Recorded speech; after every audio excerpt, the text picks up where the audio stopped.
From slam dunks to drunken dumps. During last month's visit to North Korea, Dennis Rodman thanked hotel staff in the customary American way by vomiting and defecating in the hallways.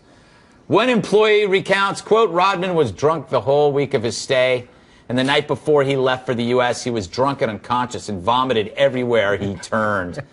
He even urinated and emptied the bowels, I like that, in the hallway. The stench was just horrible. Surprise. And people are criticizing not only Rodman, but also Kim Jong-un, saying that no one in a right mind would be a friend with Rodman, an animal that he is.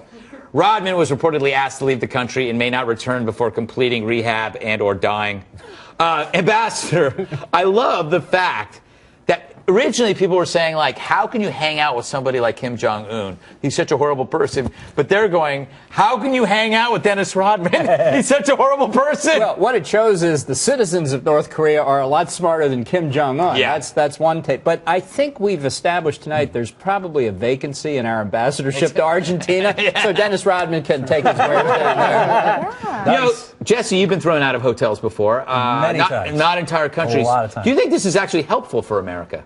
No, I don't think it is. I think what's upsetting is that he's like the only American that's ever been there, and they really kind of seem to have a vacuum of information. So, like, what he has done is contributed to the North Korean stereotype of Americans. You know what I mean? So now they're going to be like, all Americans, they're all 7-foot-tall, alcoholic transvestites. But Bill Clinton has been there, too. Right. Well, okay. Well, there you go. So 7 foot tall. I just watched your joke get sidetracked. You know what he did? Right. You were driving down the joke highway, and a truck just rode out and drove you off the road. I hope that happens to your stupid bus.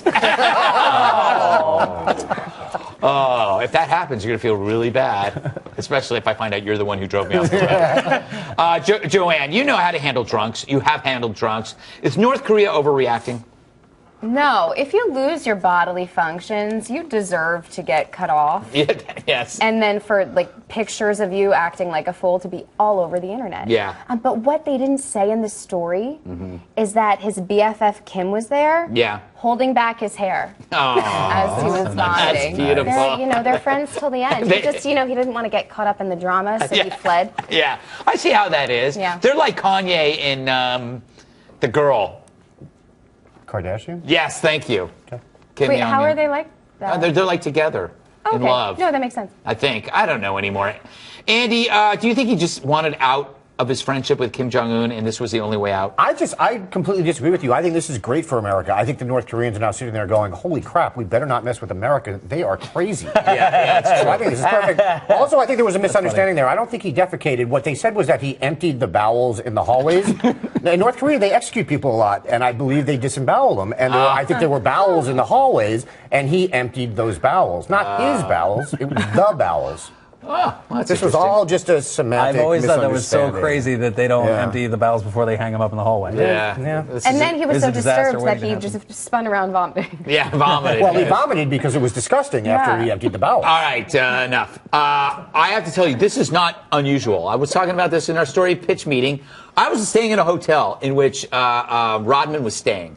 And it was a nice place. People walk, and every single wait staff, from the busboy to the waiter to the bartender, was terrified of him because he would wander in wasted and demand stuff. All he did was demand. He'd come in and then he would go to like the bars and he would wait to be recognized. And if he came over or he would walk over, then he would sit and order a drink at your table and then get it and then leave. And he would just do that so he never paid for a single drink. And then he would just work up bills with different people and then just disappear and then yell at, I guess he was at the bar. I can't remember what happened, but he was at the bar and they actually had to plead with him to go home and he refused to. Now all of our viewers are going to do that. Yes. This has been Greg's storytelling hour. I'm just telling you, this is not news to me. What are you laughing at, Jesse?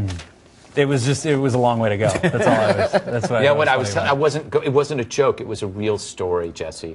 Sometimes I try to be serious. Okay. That wasn't it. It was just a bad joke. Okay.